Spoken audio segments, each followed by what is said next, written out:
is a 3 seed in the Statesboro Regional as they head into NCAA tournament play this weekend.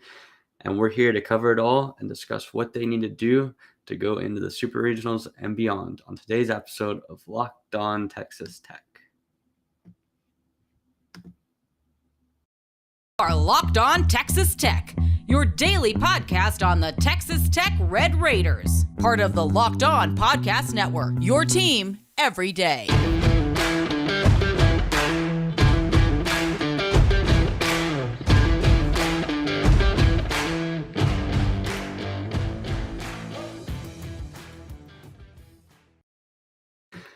Welcome to Locked On Texas Tech. Thank you for making Locked On Texas Tech your first listen every day. I am Emory here again solo today, and today I'm going to be talking about one of the best sports for Texas Tech in baseball. And I know a lot of people have been wanting me to cover this baseball team for a while, and whether it be basketball news, Ryan or I being out for some reason, or just simply not having the expertise to be able to cover baseball, we have not been covering this team. And for that, I'm sorry. But that changes today because we are going to be taking a full preview of the Statesboro Regional and figuring out just what Tech needs to do to get out of regional play. So I guess the first thing to start out with is just to take an overarching look at Texas Tech as a team, because there was a lot of debate about Tech getting a 3 seed. Some people feeling like it was unjust, and then some people on the national scene feeling like maybe Tech shouldn't have even been in the tournament or should have been even lower place or put in a worse regional. And certainly those are valid takes on both sides. I would say obviously the biggest thing that hurt Texas Tech over the course of the season was the RPI. And how was that dictated? Well, to be honest, RPI is an outdated metric and it's kind of hard to tell, but yet the committee for the baseball tournament still uses RPI as their main source. And Tech was in the 30s for most of the season. But when you look at the overall record of the team, they went 37-20, had some issues early on in the season, still rebounded to have a shot at the conference championship heading into the last series against Oklahoma, which they went 1-2 in. And really the trademark of the season was getting wins in weekend series and then kind of struggling on the weekdays. And I think that was one of the things that we really saw came back to bite Texas Tech, because a 37-20 record on its own is not that bad when you look around the country and look at what some other teams are doing. And certainly Tech teams in the past have not had necessarily the best win-loss record, but because of the strength of schedule, kind of allowed them to stay afloat when it came time to dictate regional placings. And certainly from a ranking standpoint, this team stayed in the top 15 for pretty much the entire season. Obviously, baseball has kind of a different ranking system. So you have a lot of different publications, whether it be D1 baseball, whether it be Baseball America, whether it be the coaches poll, all of those kind of have factors in or rankings that teams can use occasionally to publish. But Tech, regardless, was in the top 25 pretty much the entire season. And if you look through the schedule, it looks like the biggest thing that would probably hurt RPI would be, is that the weekday games that you had through the course of the season, like a Merrimack series, which was crazy to watch. That was probably one of the most dominating series I've ever seen, or like a Kent State. Those series early on in the year, and then later on in the year against Stephen F. Austin, and then obviously a loss to New Mexico, lost to Abilene Christian. Those factored in pretty heavily in the RPI discussion, because the Big 12 schedule, obviously the Big 12 had a little bit of a down year compared to what some people were expecting. As much as people like to hate on Texas, it probably didn't help that Texas kind of fell a little bit of ways from the number one overall team projection that they had early on in the season. And obviously they still ended up hosting, but it wasn't quite as good as what people expected.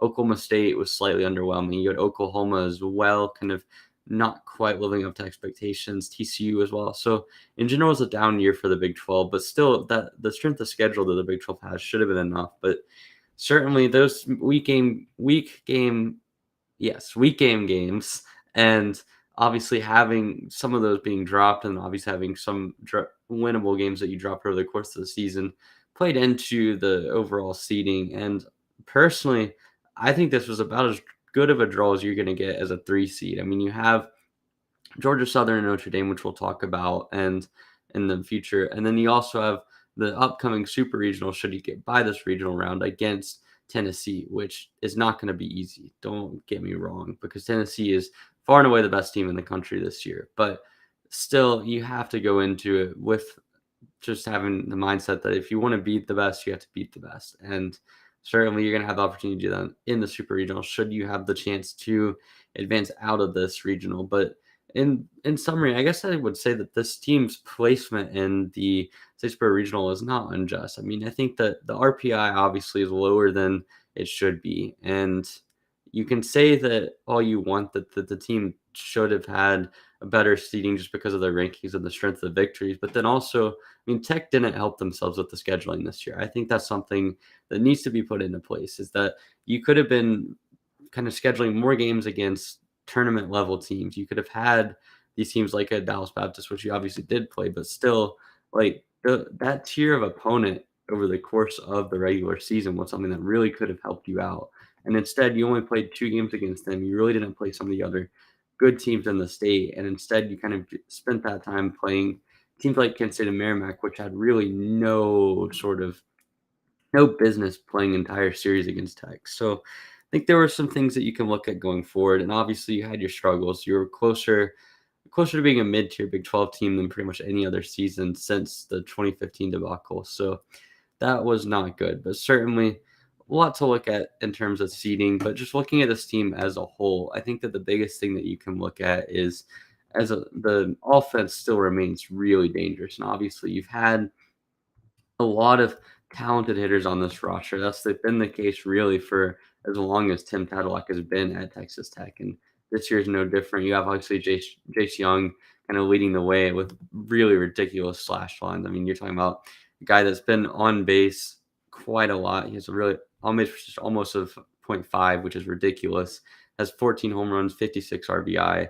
Obviously, Kurt Wilson also tied him in homers with 14 as well. Wilson's another real power hitter. And I think that's one of the things that this lineup has is a lot of power hitting compared to some of the teams in the past where it's been more balanced on them. I mean, Parker Kelly also at the 10 home run benchmark. You got Stillwell, Ty Coleman, and Owen Washburn as well being up there from a home run standpoint. So a lot of power hitters, not a lot of speed comparatively in the offense. That's one of the things that really jumped out to me kind of looking over the course of the season is you only had 33 total steal attempts over the course of the entire season. To put that in perspective, Gabe Holt in 2019 attempted 31 steals on his own, and Dylan Noisy as well was not that far behind. So certainly it's a kind of a change in the dynamic of the team, but where this team really struggles at is the pitching. We've seen it over the course of the season. Obviously, you've got a pretty good 1-2 lineup of Brandon Birdsell and Andrew Morris in the pitching rotation.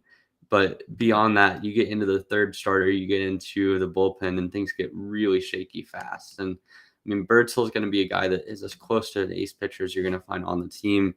Beyond that, it gets a little bit sketchy. So certainly just looking at the overall dynamics of the team, I would say offensively, the power hitting is something that really comes to mind as a strength. And then on defense, you just simply, the pitching isn't quite there. The fielding has been decent, but again, I feel like sometimes the lack of speed can kind of come into play. Certainly a lot of outfield hits have been allowed over the course of the season. And you're just looking over through here. I mean, you can see that Tech has had kind of a good season when it comes to the offensive side of things. You've had games where you've put up over 10 runs and had a lot of opportunities to continue to expand on it. But then you also have games where if the offense goes cold, the defense, if the pitching isn't there, is not able to extend into being high level pitching. You see a lot of mistakes in the fielding at times. You see pitching that just isn't quite up to par. And so it makes it to where there's a lot of stress on the Tech offense. And as you get in NCAA tournament play, that's going to be important, but not necessarily quite as important in this regional actually, because just like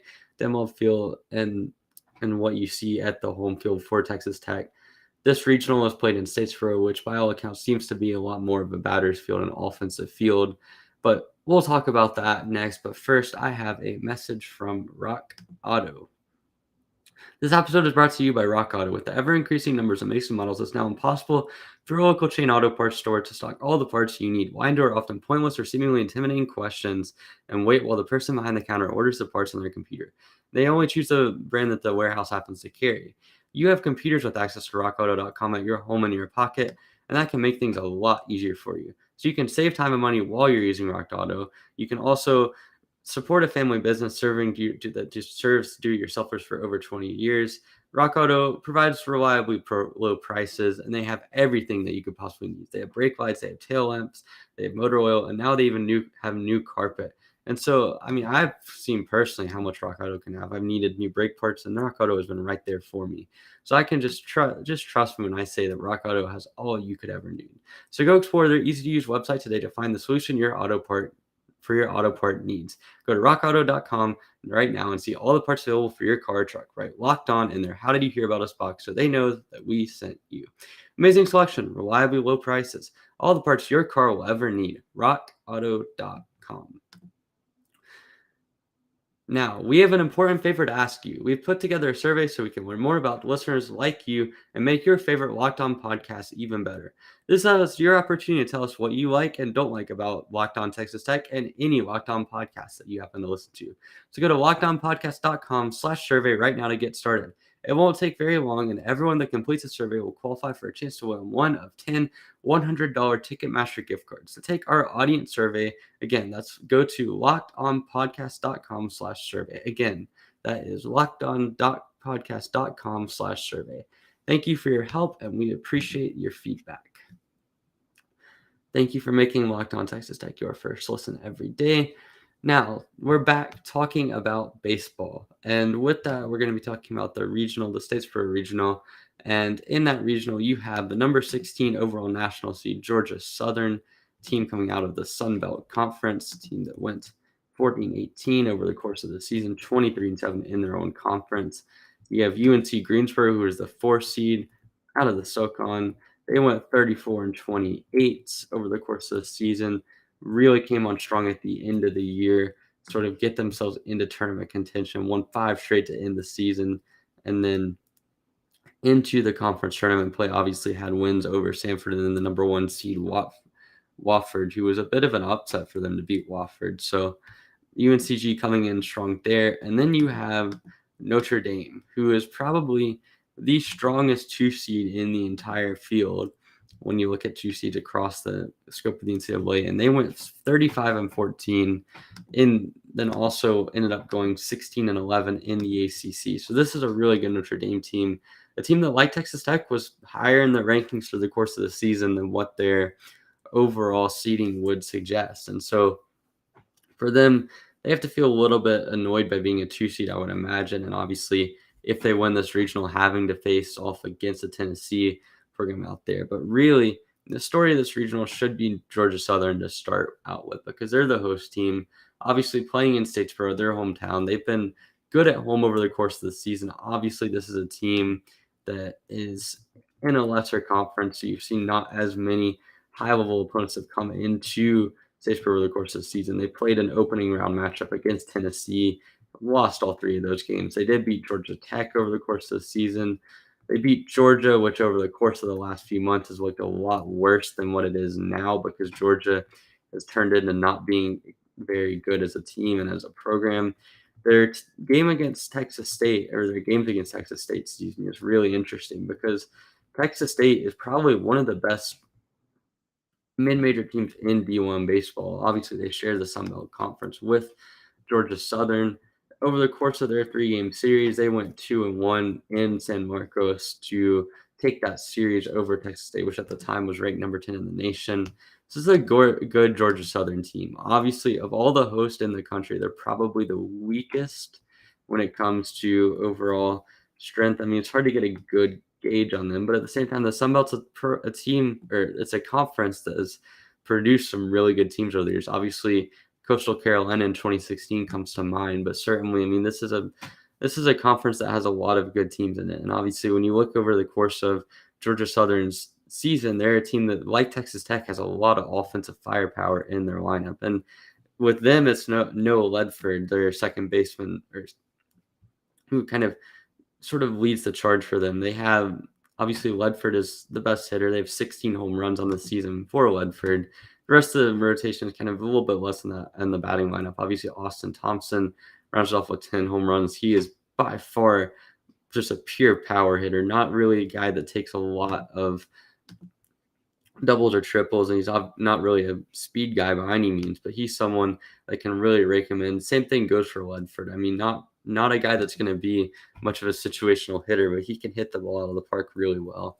And in this park in Statesboro, it is something that's going to come into play because this is a park that we've seen high scores at throughout the season. We've seen lots of home runs, lots of offensive firepower. So certainly for Georgia Southern, it is going to be interesting to see because beyond those two, their lineup is really kind of balanced. You have a lot of guys that are good contact hitters that have relatively high on base percentages, but don't necessarily hit the ball with as much power as the rest of Tech's lineup, for example. And so Georgia Southern's a team has a lot of strength in them. Obviously, looking at the batting, that's probably the biggest thing for them. It's just looking at what Noah Ledford can do, one of the best power hitters in the country. And then on the pitching side of things, they are a team that actually does have a couple of good starters throughout their lineup, and they've kind of rotated throughout the season. They've had Ty Fisher, who is their one elite level starting pitcher. That is without a doubt their strength in this team.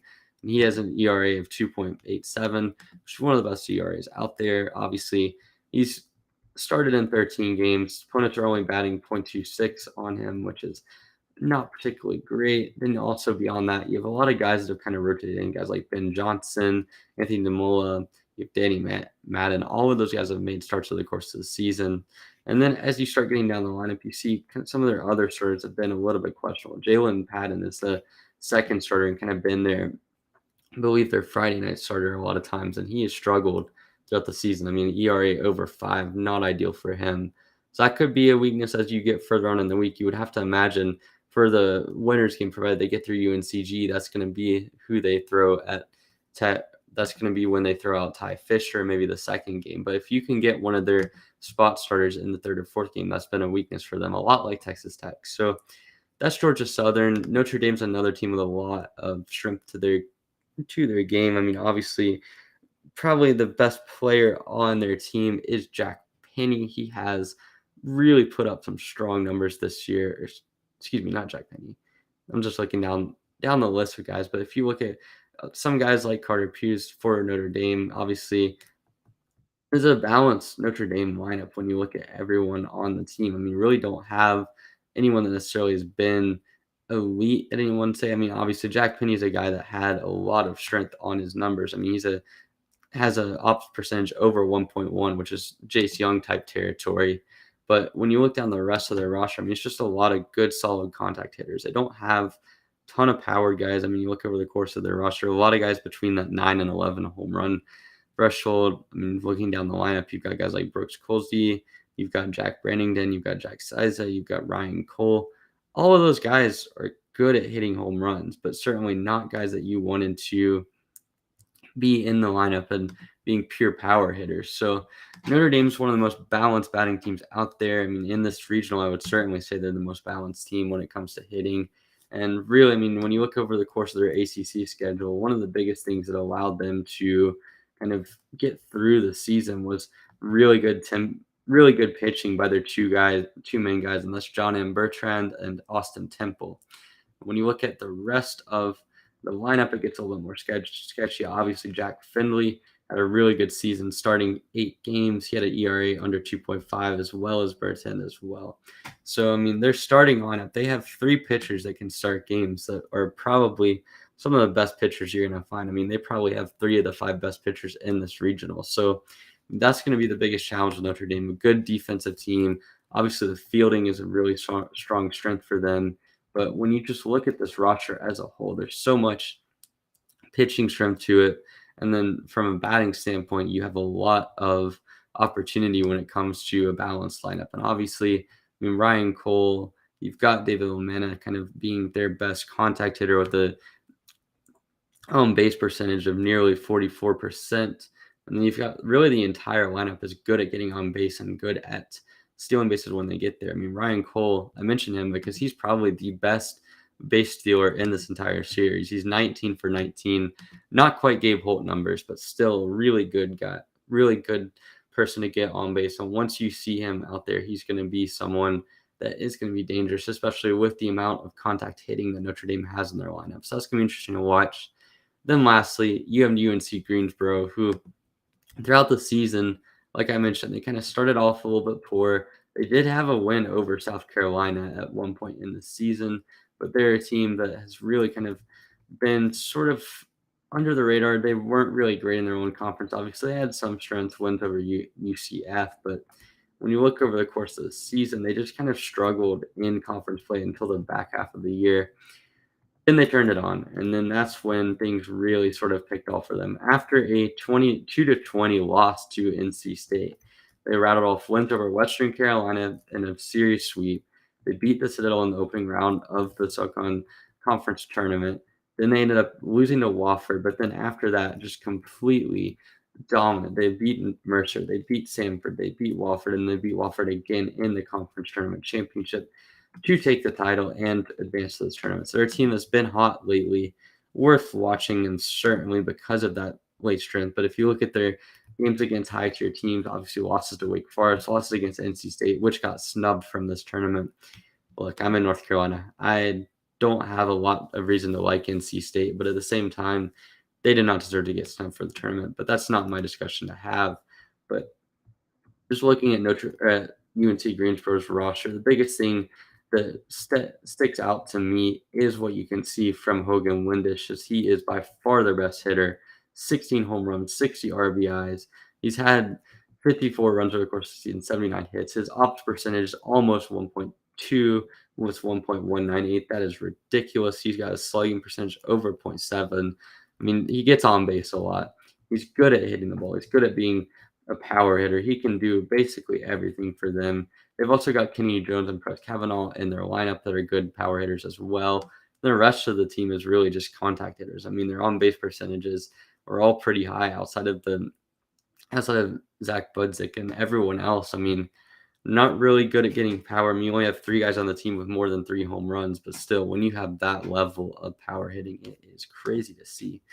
So they're going to be a team to watch, certainly in a hitter's ballpark that introduces a lot of variance in the scores and in the opportunities. So you could see a team like UNC Greensboro that has that power hitting at the top of the lineup could have a lot to go into that. And then if you look at their pitching, I mean, it's not great. I would say, again, they're in the tier of Texas Tech and Georgia Southern, in that you have one good starting pitcher in Austin Parsley, and then it's just really kind of scrapping things together after that. You have Jared Mathewson as the second mainstay in the pitching lineup that has an ERA over 4.5, and the rest of the team, again, the spot starters, none of them have been good. You have ERAs over 7 for guys that have started 8, 6, 2, and 2 games respectively. I would say probably the most dependable third starter that they might have is Hunter Shuey, is the third guy. He's a guy with an ERA of 5.07, which isn't saying a lot, but it is something. So when you look at what they bring to the table, I would say that the big danger for UNC Greensboro comes with their hitting power at the top of the lineup. The strength for Georgia Southern is just kind of the overall power in their lineup, and then obviously being good contact hitters over the course of the rest of their lineup. And then Ty Fisher as well is a guy that can get you a crucial game, and you can manage the rest of it. And if you look at what Notre Dame brings to the table, they have the most balanced lineup in the entire regional, offensively and then defensively by a mile the best pitching lineup. I mean, they're the only team that has 3 reliable starters, and I feel like that is going to be a pretty massive advantage when it comes to this tournament. And again, a team that's been in the top 15, they've played a lot of high-level games in ACC play, so they're going to be interesting to watch. But those are all of the regional foes for Texas Tech. But coming up next, we're going to talk briefly about what Texas Tech can do to get out of this regional unscathed, and possibly, more probably, to be honest. I mean, let's be real, Tennessee has been elite all season, but we're going to look at what they can more than likely do to face off against Tennessee in the Super Regional. But first, we've got a message from BetOnline. Our partners at BetOnline continue to be the #1 source for all your betting needs and sports info. Find all the latest odds, news, and sports developments, including this year's basketball playoffs, Major League Baseball scores, fights, and even next season's NFL and college football futures. If you haven't checked out my preview from last week where I looked at Texas Tech's betting odds, do check that all out. Those were through BetOnline, as a lot of futures warriors. So BetOnline is your continued source for all your sports wagering information, from live betting to playoffs, esports, and more. Head to the website today or use your mobile device to learn more about the trends and action. BetOnline, where the game starts.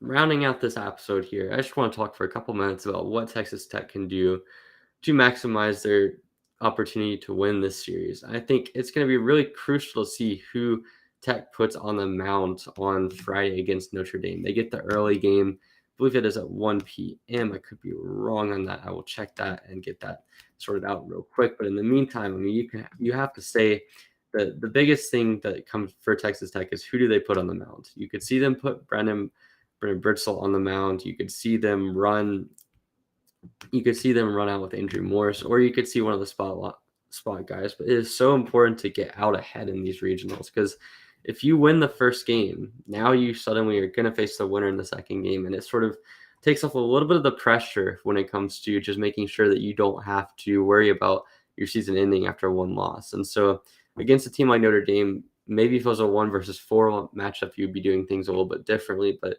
Notre Dame is about as good of a 2 seed as you're going to find. So I think, for me at least, if I'm looking at the strategy coming into this series, I would be one that would try to run Birdsell as your first pitcher, get the win against Notre Dame, put the pressure on them to execute in the rest of the series. And then after that, you can focus on putting in a guy like Andrew Morris when it comes to the Saturday. We've seen, obviously, Morris has started a lot of Friday games over the course of the season. So he's someone that has that sort of experience, and he's more or less confident in that sense. But I would say just switching up, putting your absolute best out there against Notre Dame, because you're going to need it, because they have a lot of pitching balance in their rotation.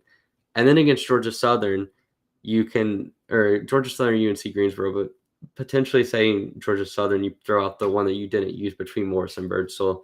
And the hope is that if you win out on Sunday and you eliminate everyone from the regional, then you can not have to worry about having to potentially go through the rest of your lineup while having to play one game with kind of stretching out the pitching rotation.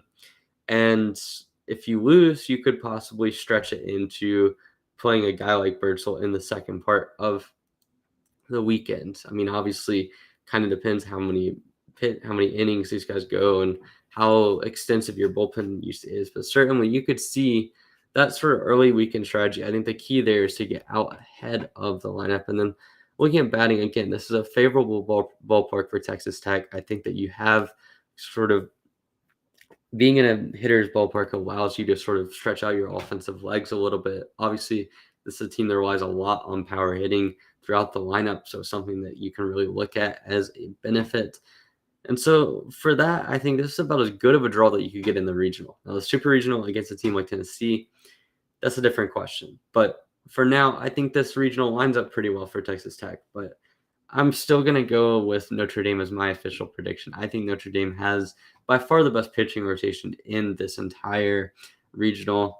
Texas Tech has had a nice season to sort of overcome a lot of pitching woes, and in general, just sort of an unfortunate season when it comes to luck and just that sort of thing. But certainly, Tech is a team, they've fought all year. This hasn't been the traditional Tim Tadlock season. Obviously, it's pitching or the hitting lineup is a little bit different than what you would normally see in the Tech lineup. A little more power, a little bit less when it comes to balance. But certainly, pitching has been a woe. I'm ready to get done with this pitching staff. But teams fought all season. It's still in a decent situation. They're in the tournament. They have a chance to make it to the Super Regional. So we'll have to see how that goes. But that's all. I hope you guys enjoyed the baseball coverage. Obviously, there are guys out there that have more extensive coverage on Texas Tech baseball. You can follow our friends at Dinger Derby. I know they do an excellent job when it comes to that. You can look at Red Raider Sports. They have some nice previews and content coming up about Texas Tech baseball. But in the meantime, thank you for listening to Locked On Texas Tech. You can find us on YouTube, you can find us on YouTube and subscribe to us there. You can find us on wherever you get your podcast, whether that be Apple Podcasts, Spotify, or wherever. Please leave us a review or comment, give us some feedback. We always appreciate it. Obviously, you can take the official Locked On survey for the chance to win a $100 Ticketmaster gift card. And just in general, we appreciate all the feedback. We apologize for some of the delays we've seen over the last week or so. Right now, we'll be back to discuss more things about Tech baseball, Tech football, and our favorite Tech basketball, and get into the Elijah Fisher commitment, because I know a lot of people have been looking and waiting for the analysis that we have to give on that. So that's coming up in the near future. But in the meantime, you can follow me on Twitter at Eraser41. You can follow the official Locked On Texas Tech account at Locked On TTU. And yeah, you can see whatever we have to tweet. Hopefully we can get Ryan back on Twitter at some point at RMainvilleLBK. But in the meantime, thank you for making Locked On Texas Tech your first listen every day. Now make your second listen the Locked On NBA Big Board podcast. Hosts Rafael Barlow, Richard Saban, Sam Ferris, and Leif Thulman give fans an in-depth look into the biggest prospects, the latest player rankings, and of course, big board, because everyone loves big boards. So follow Locked On NBA Big Board every day on the Odyssey app, YouTube, or wherever you get your podcast. And that is all. We'll be back tomorrow, and thank you for listening, and I will see you next time.